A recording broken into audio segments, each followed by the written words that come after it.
हिंदू धर्म में सावन माह में भगवान भोलेनाथ का आशीर्वाद पाने के लिए सबसे उत्तम समय माना जाता है नाग पंचमी।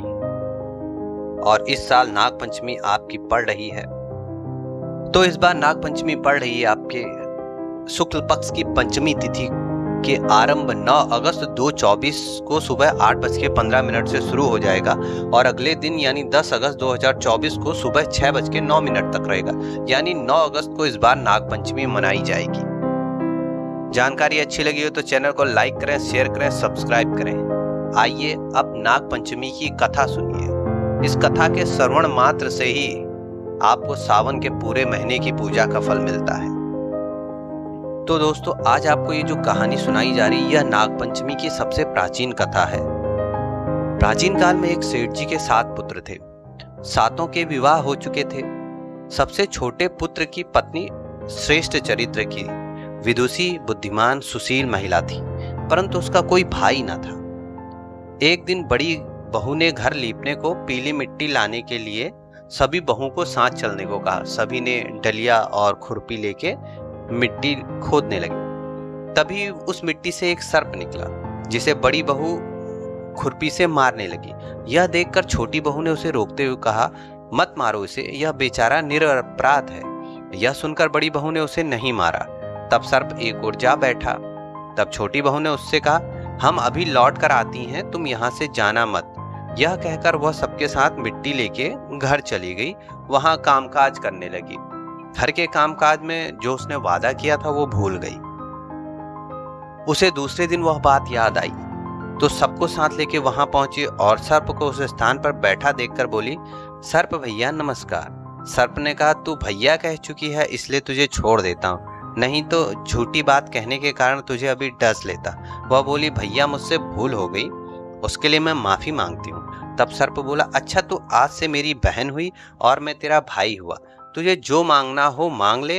वह बोली, भैया मेरा कोई नहीं है, अच्छा हुआ जो तू मेरा भाई बन गया। कुछ दिन व्यतीत हुए।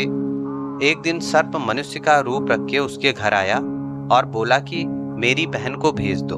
पहले तो घर वालों को यकीन ही नहीं हुआ कि इसका तो कोई भाई नहीं है। सर्प के काफी यकीन दिलाने के बाद उनको विश्वास आ गया और उन्होंने उसे उसके साथ भेज दिया। उसने मार्ग में बताया, मैं वही सर्प हूं, इसलिए तू डरना नहीं, जहां चलने में कठिनाई हो वहां मेरी पूंछ पकड़ लेना। उसने कहे अनुसार ही किया और इस प्रकार उसके घर पहुंच गई। वहां के धन ऐश्वर्य को देखकर वह चकित हो गई। एक दिन सर्प की माता ने उससे कहा, मैं काम से बाहर जा रही हूं तो अपने भाई को ठंडा दूध पिला देना।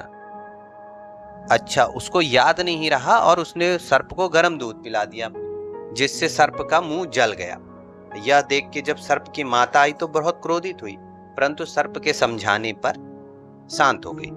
तब सर्प ने कहा, बहन अब बहुत दिन हो गए हैं, अब तुम्हें अपने घर जाना चाहिए। तब सर्प और उसके पिता ने उसे बहुत सा सोना, चांदी, जवाहरात, वस्त्र, आभूषण आदि देकर उसके घर पहुंचा दिया।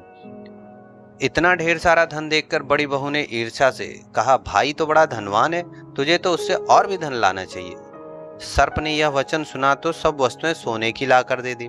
यह देखकर बड़ी बहू ने कहा, इन्हें झाड़ने की झाड़ू भी सोने की होनी चाहिए। तब सर्प ने झाड़ू भी सोने की लाके दे दी।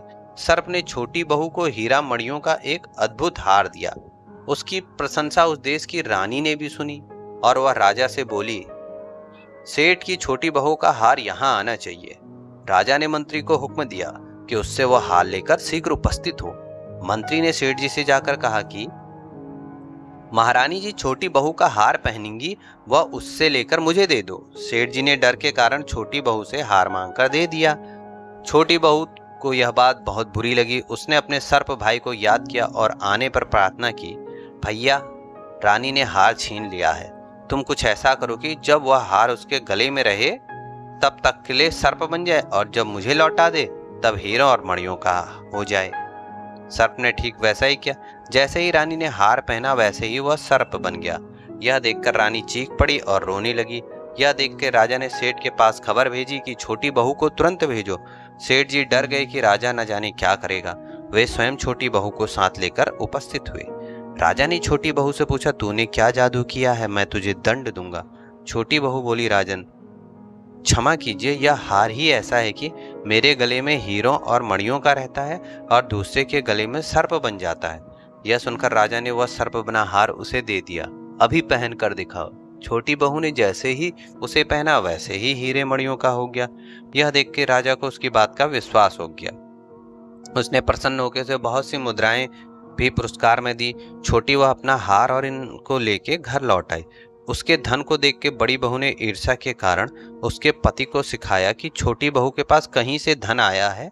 यह सुनकर उसके पति ने अपनी पत्नी को बुलाकर कहा, ठीक ठीक बता कि यह धन तुझे कौन देता है। तब वह सर्प को याद करने लगी। तब उसी समय सर्प ने प्रकट होकर कहा, यदि मेरी धर्म बहन के आचरण पर संदेह प्रकट करेगा तो मैं उसे खा लूंगा। यह सुनकर छोटी बहू का पति बहुत प्रसन्न हुआ।